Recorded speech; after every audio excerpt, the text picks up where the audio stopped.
Hermanos, buenos días. El Señor les bendiga. Les invito a ir a la epístola de Santiago. Hoy estamos en el capítulo 4, versículos 1 al 12. Santiago 4, 1 al 12.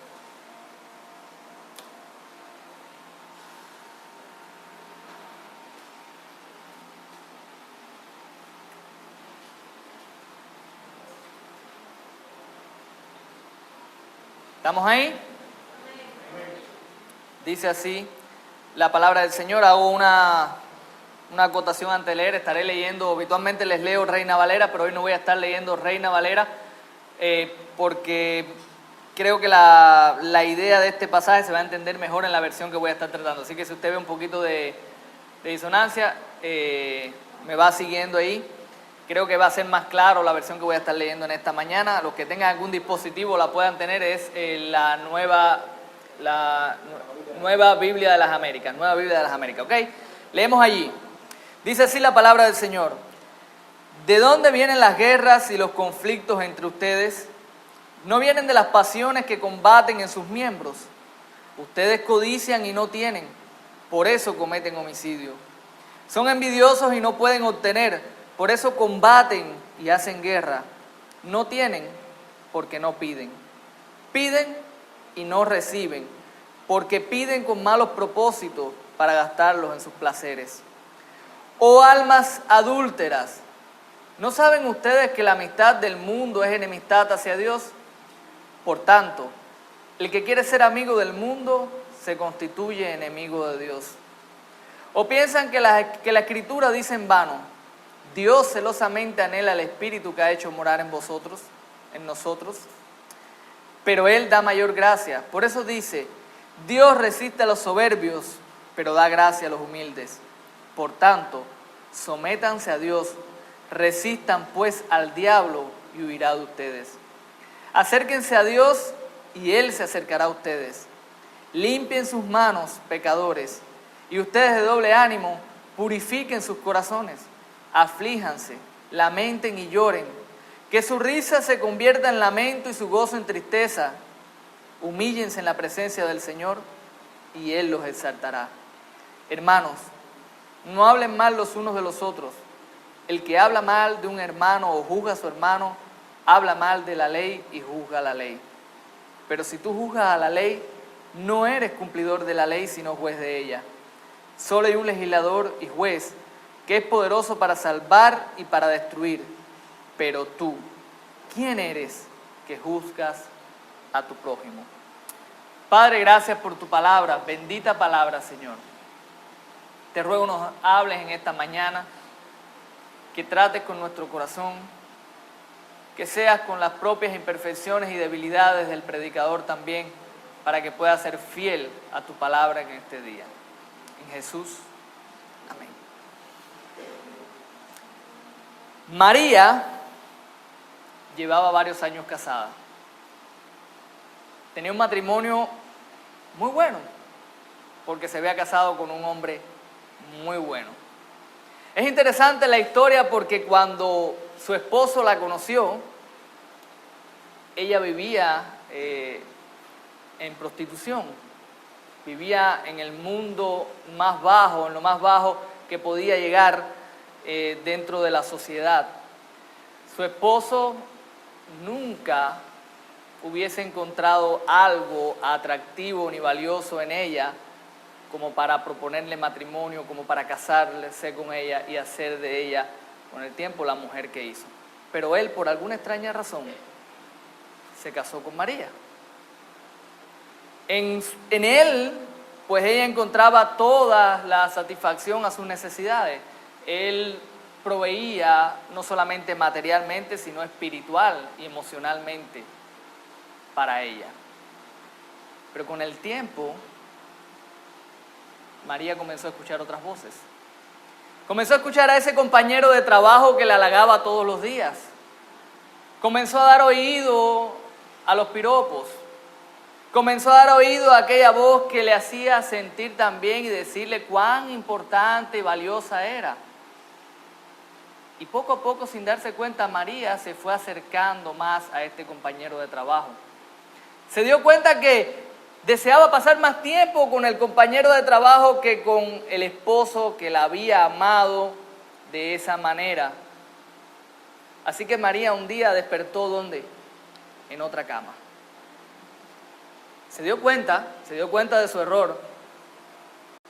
Con dolor y tristeza en su corazón, entendió a dónde había llegado en su infidelidad a su esposo. Con dolor fue hacia él y le confesó su pecado y le confesó su infidelidad. Y ustedes están esperando que tenga un final feliz, pero no lo tiene. Su esposo nunca la perdonó. Esta puede ser un resumen de una historia, de una película, de una novela. Puede ser el resumen o puede ser simplemente un ejemplo de la vida real, de algo que pasó con alguien.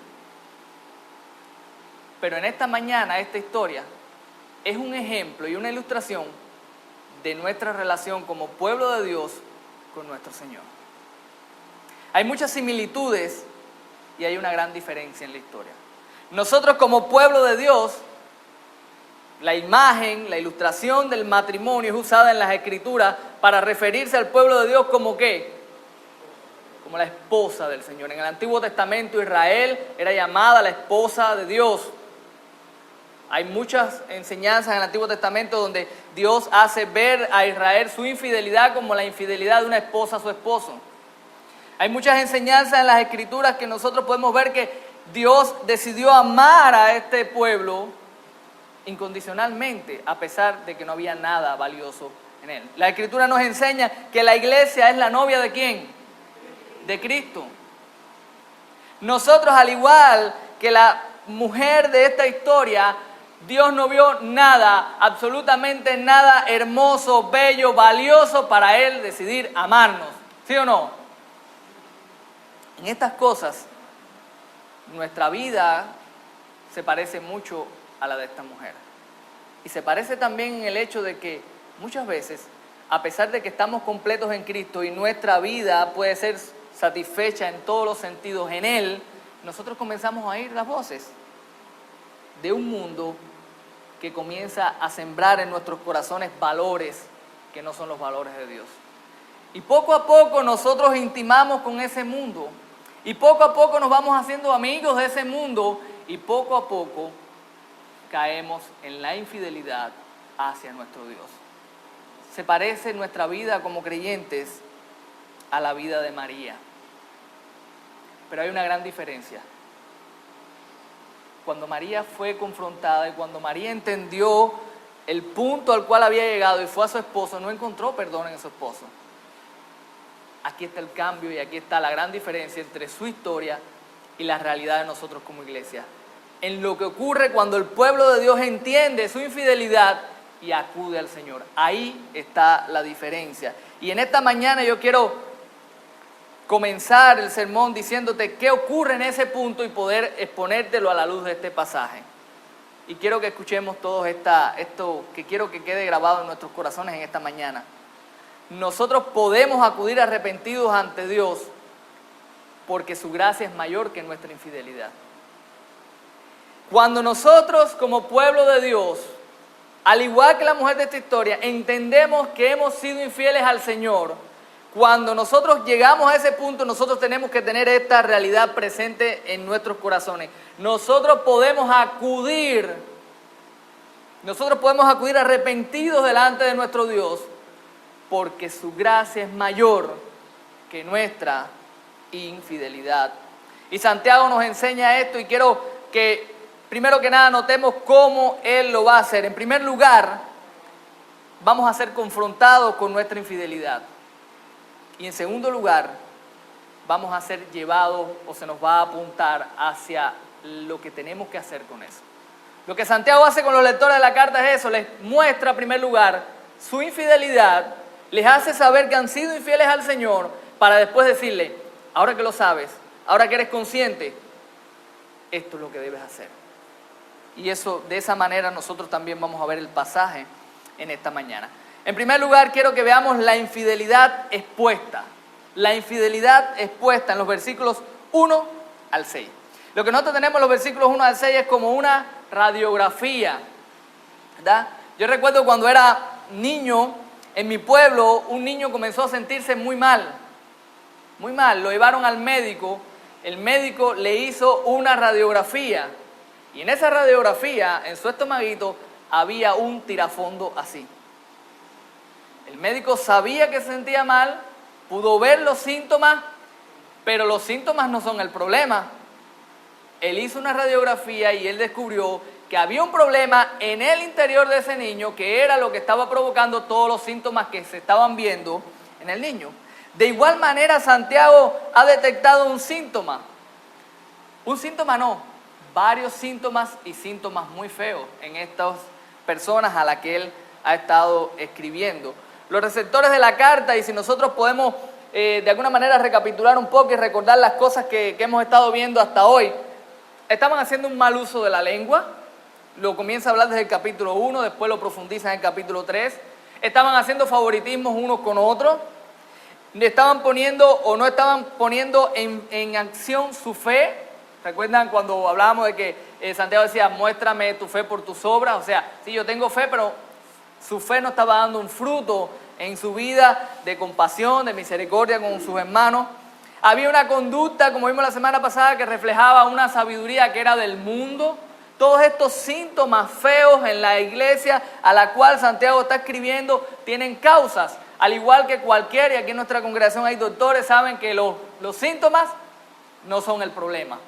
Que una fiebre no es el problema. Que un dolor de cabeza no es el problema. Esos son los síntomas. Hay algo que lo está causando. ¿Qué estaba causando todos estos problemas en la iglesia a la cual escribe Santiago? ¿Dónde estaba la raíz de lo que se estaba manifestando en la vida de ellos?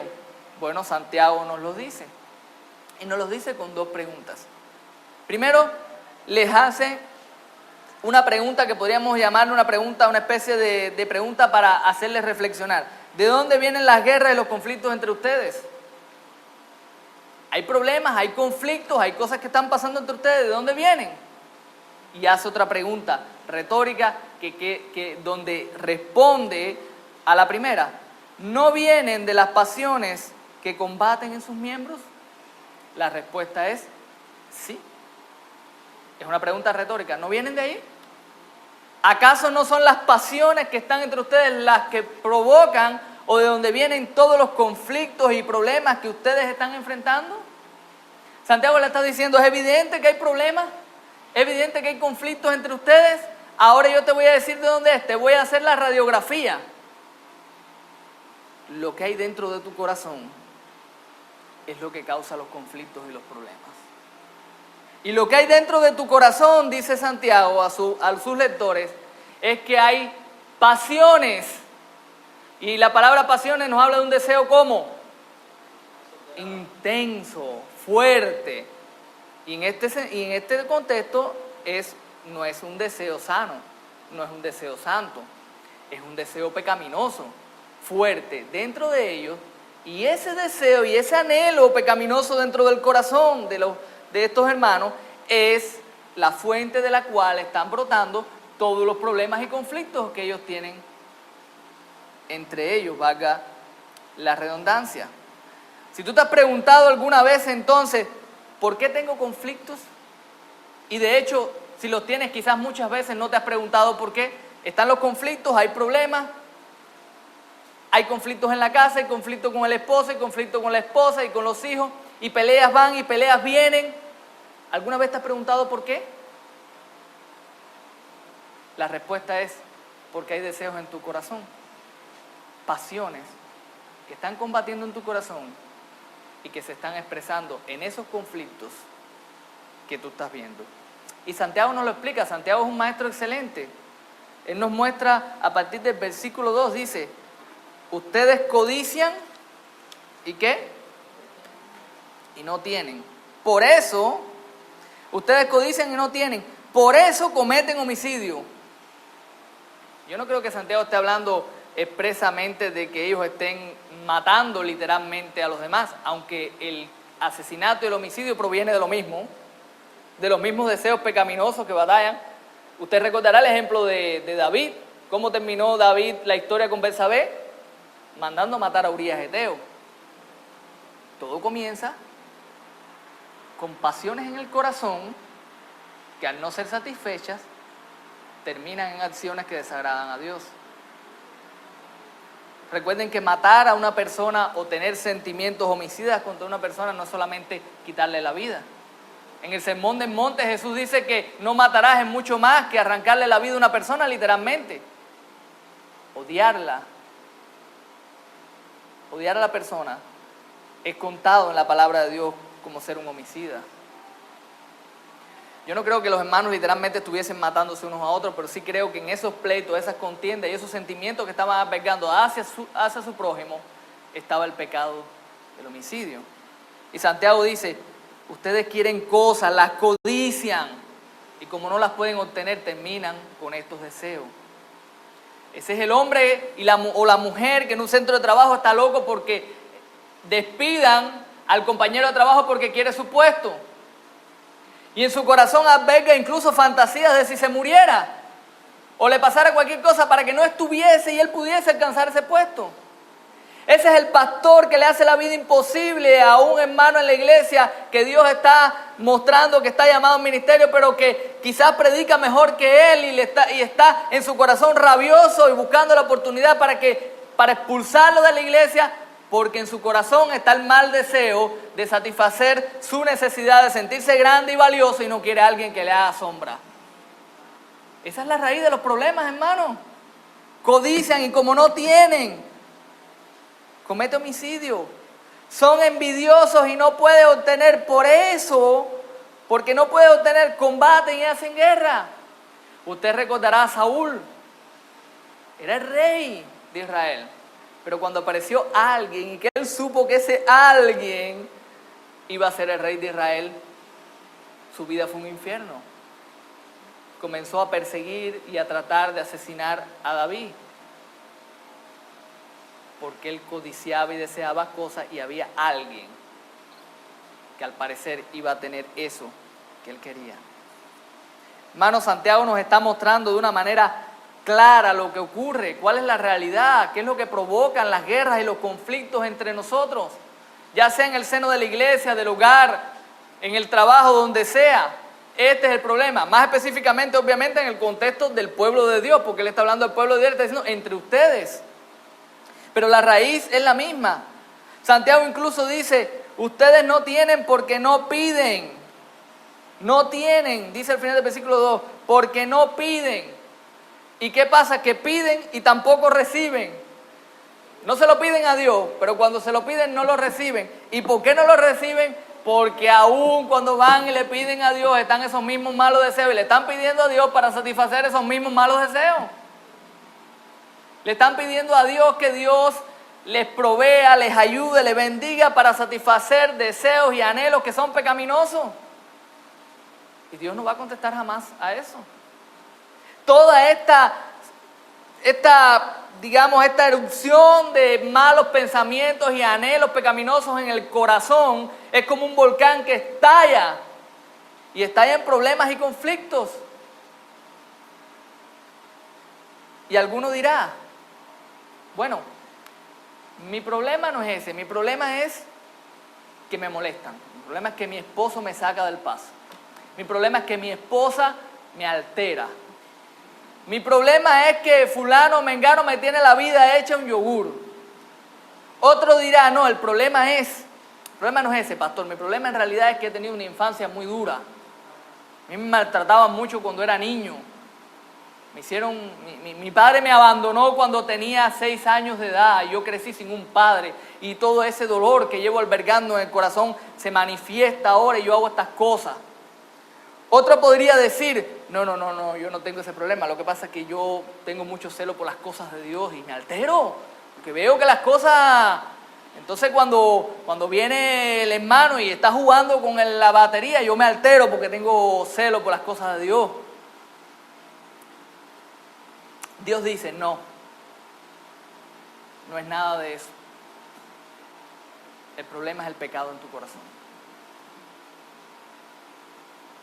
El problema es el pecado en tu corazón, que como no lo puedes satisfacer, entonces estallas y haces todas estas cosas. Pero el problema no es ni que te molestan, el problema no es que tuviste una infancia difícil, el problema no es que tienes celo por las cosas de Dios, y el problema no es ninguna de las justificaciones que puedas encontrar. El problema es que el deseo de tu corazón no es satisfecho y eso prorrumpe, se expresa en actos ofensivos hacia Dios y hacia tu prójimo.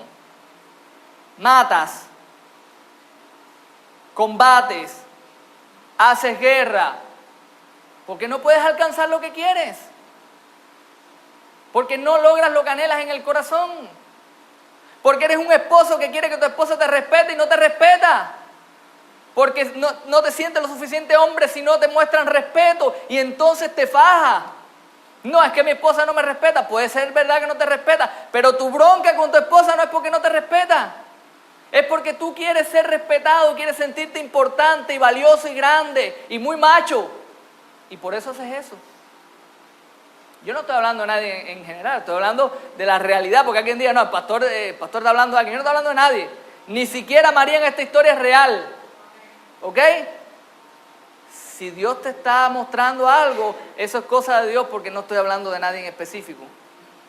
Estoy hablando de las mismas cosas que dice la palabra de Dios y las mismas cosas que yo experimento en mi vida como hombre pecador y necesitado de la gracia de Dios. El problema está en ti. El problema está en mí. El problema está en nosotros. Y la pregunta es, ¿qué es lo que estoy anhelando y deseando y por lo cual me estoy comportando de esta manera? Hay que escarbar en el corazón. Hay que examinar, hay que mirar qué es lo que está ocurriendo, por qué me estoy comportando de la manera que me estoy comportando. Esa es la radiografía, ese es el tirafondo en nuestro corazón, que está rompiendo, que está dañando, hiriendo nuestro corazón y que se está manifestando en efectos feos delante de nuestro prójimo y delante de Dios. Santiago le da nombre a la enfermedad.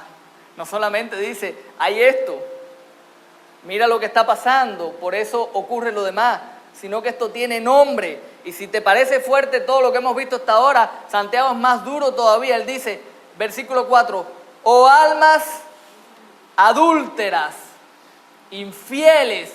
Santiago dice, esto al fin y al cabo no es otra cosa que una muestra de la infidelidad hacia el Señor. ¿No saben que la amistad del mundo es enemistad hacia Dios? Por tanto, el que quiera hacerse amigo del mundo se constituye enemigo de Dios. La infidelidad, el adulterio en el sentido espiritual hacia nuestro Señor ocurre cuando nosotros comenzamos a hacernos amigos del mundo. Pastor, ¿qué es eso? Es que yo no puedo tener y relacionarme con las personas que viven en el mundo. No. La amistad con el mundo, en este contexto, es la amistad con los valores del mundo, con los principios del mundo, con las enseñanzas del mundo. El mundo aquí habla del sistema de valores del mundo. Ejemplo, si el mundo dice que tú para ser alguien tienes que tener dinero, o tienes que tener un título, o tienes que tener esto, tener aquello, eso es un valor del mundo. Tener amistad con el mundo es que yo tome esos valores y los atesore para mí y yo viva de acuerdo a ellos. Entonces yo voy a querer tener cosas y yo voy a querer lograr cosas que son estos deseos de los cuales está hablando acá Santiago, y no las voy a tener, o cuando no las satisfaga, entonces yo voy a hacer las cosas que yo no debo hacer. Eso es la amistad. La amistad en la Biblia tiene un sentido de intimidad. Un amigo es alguien íntimo. Es alguien a quien tú de alguna manera te entregas, le abres tu corazón. Y lo que Santiago está diciendo es, ¿están abriéndole el corazón al mundo? ¿Están siendo íntimos con el mundo, con los principios y valores que rigen el mundo? Y cuando eso pasa, tú te constituyes un enemigo de Dios. Porque tú eres amigo de Dios o eres amigo del mundo, pero no puedes ser amigo de los dos. A mí me llama la atención mucho en este tiempo cómo la gente quiere llevarse bien con todo el mundo. Eso se ve mucho hoy en día en las redes sociales, donde la gente quiere ser populares y tener seguidores. Entonces quieren que eres cristiano y quieres tener, quieres que la gente en Twitter, en Facebook, no sé qué, estén ahí siguiéndote y admirándote por la... No. O eres de Dios o eres del mundo. O satisfaces o no voy a decir satisfaces porque Dios es satisfecho en sí mismo. O complaces, o agradas a Dios, o agradas al mundo, pero no lo puedes agradar a Dios. Y cuando quieres agradar al mundo y cuando quieres hacerte amigo del mundo, vas a terminar enemistado con Dios y eso es adulterio. Y por eso Santiago dice, oh almas adúlteras, ustedes no saben que al hacer esto se están constituyendo enemigos de Dios. Santiago dice más, o piensan que las Escrituras dicen en vano, Dios celosamente anhela el Espíritu que ha hecho morar en vosotros. Ustedes piensan que en vano la Escritura dice que Él anhela celosamente el Espíritu que ha hecho morar en nosotros. Está hablando de cómo Dios, de alguna manera, ve esa separación y ese adulterio de su pueblo hacia Él. Esa es la realidad, mis hermanos. La amistad con el mundo es enemistad contra Dios. Pero este pasaje tiene algo sumamente interesante. Y es que si nosotros dejáramos el pasaje así hasta aquí, es como llegar y sigo usando la ilustración del médico, llegar al médico que te hizo la radiografía, te dijo, el problema es este, vete para tu casa. Y Santiago no lo deja ahí. Santiago dice, el problema es este. El panorama es negro, es oscuro, es sombrío. Pero, versículo 6, pero Él da mayor gracia. Si somos infieles muchas veces en nuestra vida, sí, es verdad que abrigamos y atesoramos los valores del mundo muchas veces en nuestra vida. Y va pasando poco a poco, como la mujer que va oyendo los halagos de un hombre, o el hombre que oye los halagos de una mujer hasta que termina siendo infiel a su esposa. Sí, los vamos oyendo, los vamos albergando a veces sin darnos cuenta. Es verdad que podemos llegar a este punto, es verdad que podemos ser infieles al Señor, llegar a ser estas almas adúlteras que traicionan a nuestro Dios con nuestra conducta, con nuestros pensamientos, con nuestro proceder. Pero Él da mayor gracia. Esto es lo que hace la gran diferencia, hermanos. Él da mayor gracia. Santiago está citando las Escrituras, está citando pasajes como Salmo 138:6, está citando pasajes como Proverbios 3:34, donde la palabra de Dios dice que Él da gracia a los humildes, que Dios de alguna manera bendice, que Dios favorece a los humildes, pero que Dios se opone y resiste a los soberbios. Y Santiago está tomando esos pasajes, está diciendo, Él da mayor gracia, por eso dice, Dios resiste a los soberbios, pero da gracia a los humildes. Y de esta manera, Santiago entonces nos está abriendo dos caminos ante la realidad. Mis hermanos, miren, nuestro Dios, y lo hemos estado cantando hoy toda la mañana, es un Dios de gracia. Este himno que acabamos de cantar hace poquitos minutos que dice, mis faltas son muchas, tu gracia es mayor, revela la realidad de un Dios que es lleno de gracia. Toda la historia de la humanidad, en los momentos más negros de la historia, nosotros hemos visto la gracia de Dios. Cuando Adán y Eva pecaron y ofendieron a Dios y fueron infieles a Dios porque escucharon la mentira, porque codiciaron lo que la voz les decía, lo que esta serpiente, lo que este enemigo de su alma le decía, luego que pecaron y luego cayeron, ¿con qué nos topamos? Con un Dios de gracia. Con un Dios que promete, con un Dios que dice, va a haber enemistad entre tu simiente y la simiente de la serpiente, pero la simiente de tu simiente va a aplastar la cabeza de la simiente de la serpiente.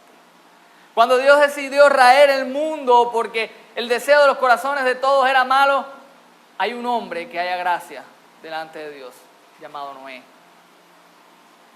Cuando Israel una y otra vez ofendía, dejaba al Señor, se empecinaba en su pecado y en su maldad, ahí siempre había un Dios de gracia, abierto a perdonar a su pueblo cuando su pueblo arrepentido y humillado iba delante de Él.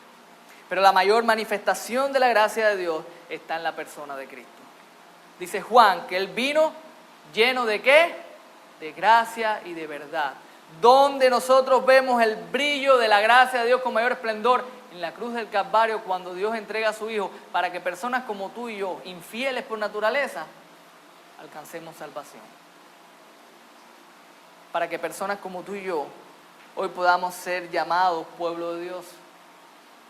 La cruz es el lugar donde nosotros nos topamos frente a frente con la gracia de Dios. Y Santiago de esta manera termina esta primera parte, luego de exponer toda esta maldad, todo este pecado que puede haber en nuestro corazón, nos recuerda, su gracia es mayor. En la cruz hay gracia para nosotros. Pero nos recuerda, Dios da gracia a los humildes, pero resiste a los soberbios. Nos deja con un interrogante. ¿Seremos orgullosos o seremos humildes? Diremos, todo eso está muy bien, pero eso no es para mí. Yo no tengo nada que cambiar. Yo no tengo nada que hacer. Yo soy así porque nací así. Yo soy así por esto. Yo soy así por lo otro. Yo hago esto. ¿Nos vamos a justificar y ser orgullosos? ¿O vamos a ir en humildad y vamos a decir, Señor, yo soy todo lo que tú dices que yo soy, y peor aún, y vengo con humildad a recibir tu gracia? Él nos está abriendo el camino. La pregunta es, ¿qué vas a hacer tú? Yo no estoy diciendo que esta sea tu condición. Quizás hoy tú no te ves reflejado en este pasaje. Pero si Dios te ha hablado en esta mañana y ha tocado tu corazón y te ha dicho, tu problema es este, que yo te estoy mostrando en mi palabra, entonces la pregunta es, ¿vas a ser humilde o vas a ser orgulloso? ¿Vas a ser de aquellos a los que Dios resiste o vas a ser de aquellos a los que Dios exalta, a los que Dios le otorga su gracia, a los que Dios derrama sobre él, a aquellos a los que Dios le va a decir, sacúdete y levántate? Eso nos lleva a la segunda parte de nuestro pasaje. Veíamos en primer lugar la infidelidad expuesta. Santiago nos confronta, raspa nuestro corazón, de alguna manera nos da donde nos duele y donde no quisiéramos, nos dice las cosas que quizás no quisiéramos escuchar, pero termina esa primera parte recordándonos algo glorioso. La gracia de Dios es mayor. Por eso nosotros decimos que este pasaje nos enseña que nosotros podemos acudir arrepentidos delante de nuestro Dios porque su gracia es mayor que ¿qué? Que nuestra infidelidad. Él nos está diciendo, mira todo esto, qué feo, pero su gracia es mayor. Y ahora, en los versículos 7 hasta el final, Él nos muestra cuál es la respuesta a nuestra infidelidad. La respuesta nuestra, lo que tenemos que hacer si somos confrontados, si Dios nos muestra, si llegamos a la conciencia, al entendimiento de que este es nuestro problema, que esta es la realidad de nuestro corazón, ¿qué hacemos? Versículo 7 comienza con el conocido por tanto, que nos va a introducir en lo que tenemos que hacer en respuesta a eso. ¿En respuesta a qué? A que Él es un Dios de gracia. ¿En respuesta a qué? A que Él resiste a los soberbios pero da gracia a los humildes. Por tanto, ¿qué? Por tanto, ¿qué? A partir de este versículo comienzan una serie de imperativos que en resumen tienen un fuerte llamado al arrepentimiento. Pero el primero de ellos es muy importante y dice así: sométanse a Dios, resistan pues al diablo y huirá de nosotros. Sométanse a Dios. Esto nos está haciendo un llamado a de manera voluntaria y consciente ponernos en las manos de nuestro Dios en obediencia. El sometimiento en este pasaje, ¿qué sería? Reconocer quiénes somos, reconocer nuestro pecado, reconocer lo que hacemos, reconocer lo que está mal y irnos en obediencia a Dios. Obedecerle, comenzar a hacer lo que nos llama a hacer. El sometimiento en este pasaje implica lo que Él nos va a estar describiendo ahora: arrepentirnos de corazón delante de Él por hacer las cosas que le desagradan. Ese es el sometimiento ante Dios. Cuando eso ocurre, hay otra cosa que ocurre al mismo tiempo. Sométanse a Dios, resistan ¿qué? Pues al diablo. Cuando una cosa ocurre la otra. Cuando estás sometido a Dios, estás resistiendo al diablo. Usted quería una fórmula para hacer guerra espiritual, ahí la tiene. Sométase a Dios. Usted no necesita reprender demonios. Usted no necesita preguntarle a los demonios cómo se llaman. Usted no necesita leerse no sé cuántos libros de lucha espiritual para que usted aprenda cómo lidiar con los demonios. Usted no necesita nada de eso. Usted necesita someterse a Dios y el diablo huirá de ti. Punto. Sométete a Dios y de esa manera resistirás al diablo. Tenemos un ejemplo vívido en las Escrituras, lo tenemos con nuestro Señor Jesucristo. Hay un ejemplo claro ahí.